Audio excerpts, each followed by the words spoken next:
નમસ્કાર મિત્રો આજે આપણે એક એનર્જી શેર વિશે વાત કરવાના છે જે શેરમાં બ્રોકરેજ હાઉસ રિપોર્ટ બહાર પાડી અને ટાર્ગેટ પ્રાઇસ ઘટાડી દીધી છે તો કેમ બ્રોકરેજ હાઉસે આ શેરમાં ટાર્ગેટ પ્રાઇસ ઘટાડી દીધી છે એના વિશે આપણે સંપૂર્ણ માહિતી વિગતે જોઈએ અને આ વિડીયોને તમે પૂરેપૂરો જોજો જેથી જો તમારા જોડે પણ આ કંપનીના શેર હોય તો તમારે આગળ શું કરવું, રોકાણ કરી રાખવું કે પછી વેચીને નીકળી જવું, એ પણ તમને માહિતી મળી રહે। મિત્રો વાત કરીએ એનર્જી સેક્ટરની અગ્રણી કંપનીઓમાંની એક આઇનોક્સ વિન્ડ લિમિટેડના શેરમાં સોમવારે 1 જૂનના રોજ મોટો ઘટાડો જોવા મળ્યો। શેર આજે 9.71% ઘટી 83.92 રૂપિયા ઉપર ટ્રેડ થતો જોવા મળ્યો। આ ઘટાડો કંપનીના ક્વાર્ટર પરિણામોના રિએક્શનમાં આવ્યો છે। બીજી તરફ બ્રોકરેજ ફર્મે પણ સ્ટોકની ટાર્ગેટ પ્રાઇસમાં ઘટાડો કર્યો છે। છેલ્લા 3 મહિનામાં આ સ્ટોક માટે એક દિવસમાં સૌથી મોટો ઘટાડો થયો છે અને છેલ્લા 8 ટ્રેડિંગ સેશનમાં 7 સેશનમાં આ શેરમાં ઘટાડો જોવા મળ્યો છે। એટલે કે એનર્જી સેક્ટરની અગ્રણી કંપનીઓમાંની એક આઇનોક્સ વિન્ડ લિમિટેડના શેરમાં 1 જૂનના દિવસે એટલે કે ગઈકાલે ભારે ઘટાડો જોવા મળ્યો। એક જ દિવસમાં 9.71% ઘટી ગયો અને છેલ્લા 3 મહિનામાં આ સૌથી મોટો ઘટાડો શેરમાં જોવા મળ્યો છે। 8 ટ્રેડિંગ સેશનમાંથી 7મા આ શેરમાં ઘટાડો ચાલુ રહ્યો છે। તો વધારે માહિતી આપણે આ શેર વિશે જોઈએ। કંપનીના જણાવ્યા મુજબ ગ્રાઉન્ડ એક્ઝિક્યુશનમાં પડકારો, જીઓપોલિટિકલ તણાવના કારણે સપ્લાયમાં વિલંબ અને જીઓ લોજિસ્ટિક સપોર્ટની સમસ્યાઓનો સામનો કરવો પડી રહ્યો છે। આઇનોક્સ વિન્ડે જણાવ્યું કે ગ્રાહકો પેમેન્ટમાં વિલંબ કરી રહ્યા છે જેના કારણે વર્કિંગ કેપિટલમાં સાયકલ વધી ગઈ છે। પછી કંપનીના ક્વાર્ટરલી પરિણામો જોઈએ તો આઇનોક્સ વિન્ડનો ટેક્સ પછીનો નેટ પ્રોફિટ ગયા વર્ષ કરતા 44% ઘટી 106 કરોડ જ રહ્યો, જ્યારે ગયા વર્ષે ચોથા ક્વાર્ટરમાં 109 કરોડ હતો।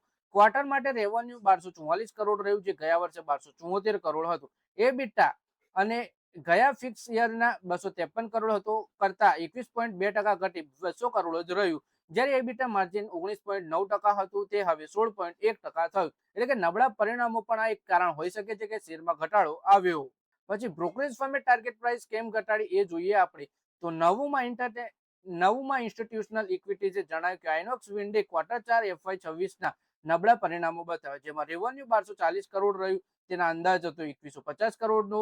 બ્રોકરેજે જણાવ્યું કે ઓપરેટિંગ પ્રોફિટ માર્જિન 16% રહ્યું, જ્યારે ગયા વર્ષે 19.9% હતું, કારણ કે ઈપીએસ સાથે જોડાયેલો ખર્ચ પણ વાર્ષિક આધાર પર 95% વધ્યો, જેના કારણે એબિટામાં આશરે 45%નો ઘટાડો આવ્યો છે।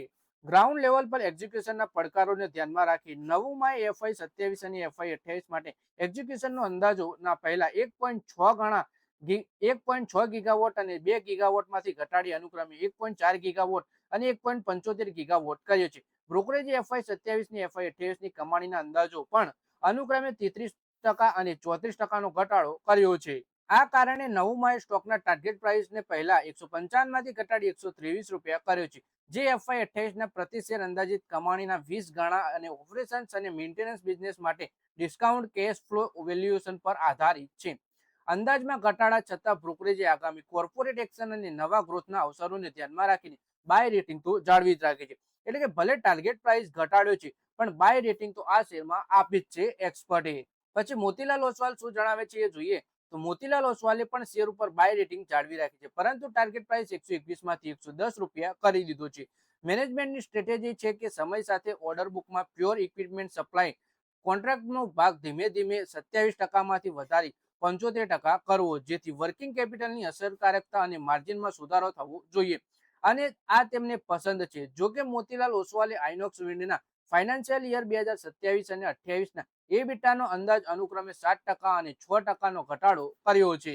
તો મિત્રો આ વિડીયોમાં વાત કરીએ આપણે આઇનોક્સ વિન્ડના શેર વિશે, જેમાં બ્રોકરેજ હાઉસ મોતીલાલ ઓસવાલ અને નવમાં ઇન્સ્ટિટ્યુશનલ ઇક્વિટી બાય રેટિંગ તો આપી છે પણ આ શેરમાં ટાર્ગેટ પ્રાઇસમાં ઘટાડો કરી દીધો છે। તો મિત્રો આ વિડીયોમાં બસ આટલું જ। હવે મળીએ આવનારા વિડીયોમાં, ત્યાં સુધી વિડીયોમાં લાઈક કરો, કોમેન્ટ કરો અને વિડીયો પોતાના મિત્રો સાથે ફેસબુક, ઇન્સ્ટાગ્રામ, વોટ્સએપ બધી જગ્યાએ શેર કરો।